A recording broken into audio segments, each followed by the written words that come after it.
what would some of the players that you've worked with over the years say about you? What would you hope they would say about you? Might be the better way to say it. That's a great question.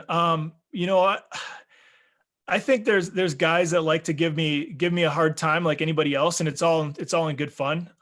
You know, we like to chirp each other, and I think until maybe my third or fourth year in this league, I was always so, I don't want to say shy, but I didn't know how to interact with that kind of what you've grow to expect in hockey. So I would just chirp right back, and we just go back and forth. Now on the air, I think what players would tell you is I've always got their back. I mean, we could have a player that throws the puck right up the middle, gives away a game-winning breakaway, 5 seconds left in the game for us to miss the playoffs.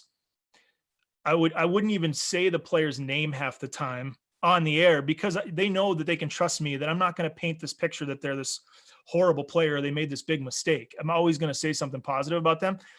That's not my job as the team broadcaster, right? That's the coach's job to make those assessments and those judgments. You guys know that. And so I think players really appreciated that. Their families would listen, and they'd always tell them, oh, you know, JP had so many nice things to say about you. Well, the next day that player was scratched. You know, yeah, of course I had nice things to say about you. That's my job, right? I hope your families enjoy listening. So I think that would be probably the message that a lot of them would tell you.